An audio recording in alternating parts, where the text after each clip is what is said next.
Olá, sejam muito bem-vindos mais uma vez ao canal CNB Notícias. Para você que está a fim de saber as informações do que está acontecendo na política do nosso país, esse é o canal. E se você não está inscrito ainda, eu te convido a se inscrever. Se você gosta do nosso conteúdo, já deixa aquele joinha, participe deixando o seu comentário, que é muito importante, que eu vou te contar as últimas informações para esse fim de semana aí, para você já ficar pensando a respeito, porque logo tem mais informação. Toda hora está acontecendo alguma coisa. Gente, eu vou falar a respeito dos aliados, das pessoas que circulam e circundam em torno do Lula, ou que fazem parte do seu governo de alguma forma. A primeira matéria que eu trago para vocês vem lá do Hora Brasília e fala a respeito do vice-presidente Geraldo Alckmin. E já está começando a aparecer a opinião dele que não é igual à do Lula. Uma hora ou outra vai aparecer, até porque a gente sabe que eles não vêm da mesma fonte. Mas, vamos lá. Alckmin contradisse Lula e disse que o governo não irá reestatizar Eletrobras. O vice-presidente Geraldo Alckmin refutou nesta sexta-feira que passou os rumores de que o governo planeja reestatizar a Eletrobras em uma entrevista que ele deu à CNN Brasil. No entanto, Alckmin questionou o atual modelo de privatização, alegando que apesar de o governo possuir 43% das ações da empresa, só tem direito a 10% do conselho. Segundo Alckmin, a participação no conselho deveria ser proporcional ao capital da empresa. Essa questão foi igualmente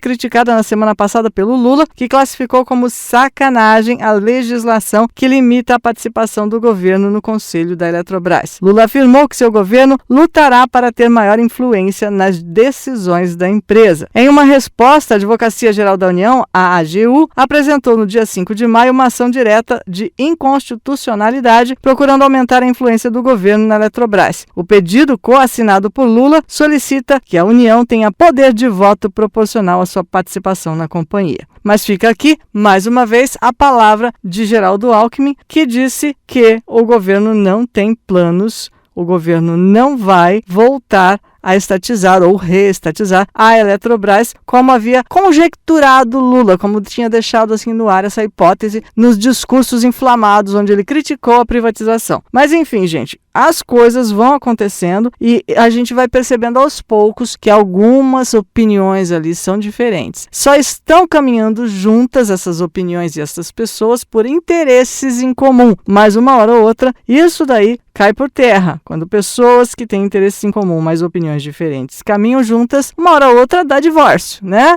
A gente sabe mais ou menos como funciona, é igual casamento. Mas vamos lá, mais informações para hoje para você. E eu quero falar a respeito do Haddad. Como eu disse no começo do vídeo, vou falar de pessoas que estão na equipe, que circundam o Lula, o presidente, e que estão fora de compasso, vamos dizer assim, né? Tem uma reportagem que saiu no Terra Brasil Notícias falando a respeito do Haddad. O Haddad está perdido, segundo o Terra Brasil Notícias. Falou de Covid, falou do PIB, cometeu equívocos e usou dados totalmente fora de contexto. Tem até vídeo aí na internet. Então, o ministro da Fazenda, Fernando Haddad, cometeu na quarta-feira, agora que saiu a informação para você, algumas imprecisões e eu diria até gafes ao criticar o governo de Bolsonaro. Em sua fala, ele disse que o ex-chefe do executivo foi, abre aspas, responsável por 11% das mortes por Covid no mundo, tendo 2,7% da população. Fecha aspas. Sobre a economia, ele afirmou ainda que o país foi o pior na economia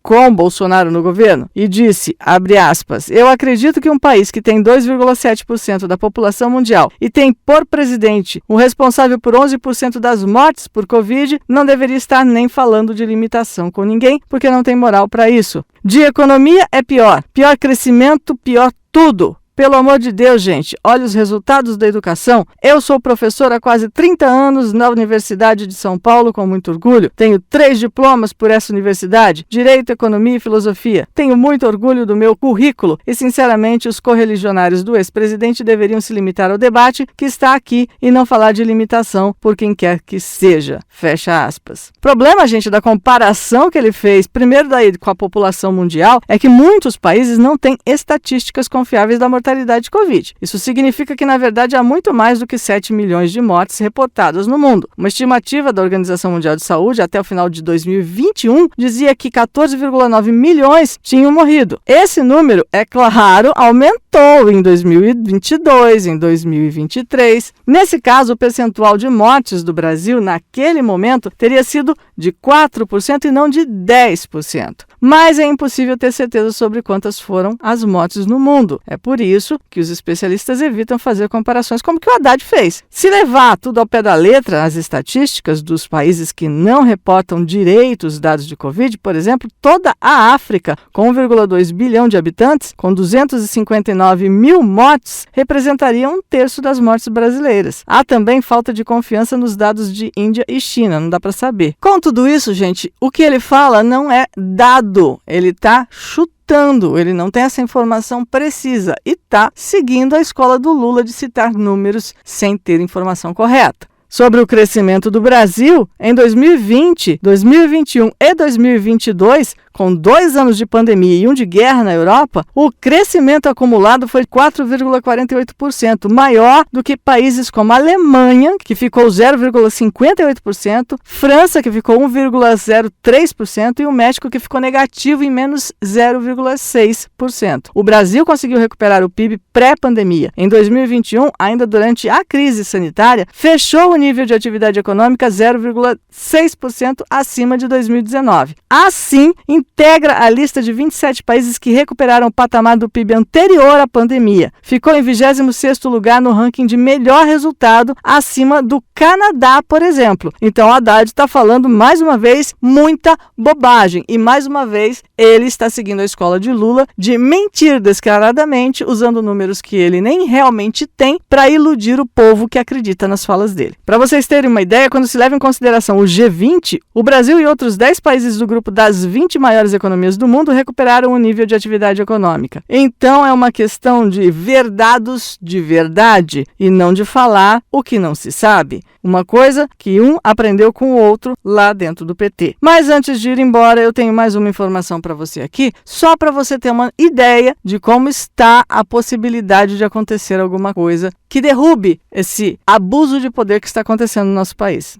Tá muito difícil de derrubar, tá? Vem lá do Terra Brasil Notícias, mais uma informação, dizendo que Alexandre de Moraes determinou que a Polícia Federal investigue o presidente da CPI do MST. O ministro Alexandre de Moraes determinou na última quarta-feira que a Polícia Federal investigue o deputado federal Tenente Coronel Zuco, que é do Partido Republicanos do Rio Grande do Sul, por suspeitas de incentivo a atos antidemocráticos no Rio Grande do Sul e em Brasília. O deputado em questão é autor do requerimento que criou a CPI do MST, para investigar o MST, para apurar as invasões de terra promovidas pelo Sem Terra. Zuco foi eleito presidente da comissão. Conforme despacho de Moraes, Zuco foi alvo de uma notícia de fato levada ao Ministério Público Federal a respeito de um suposto patrocínio e incentivo a atos antidemocráticos, a exemplo do bloqueio de estradas após a vitória do Lula sobre Bolsonaro na eleição. O caso, que inclui publicações feitas por Zuco nas redes sociais entre outubro e novembro de 2022, antes da posse na Câmara, foi remetido ao STF pelo TRF4, a pedido do Ministério Público Federal, diante do fórum privilegiado de Zuco. A questão aí é que o Moraes já determinou que a Polícia Federal siga com a apuração, investigue, já puxe a capivara completa do cidadão, do deputado, que conseguiu botar aí a CPI do MST. Então eu só queria pincelar essa notícia aqui para vocês para dizer que qualquer um que tenha se levantado contra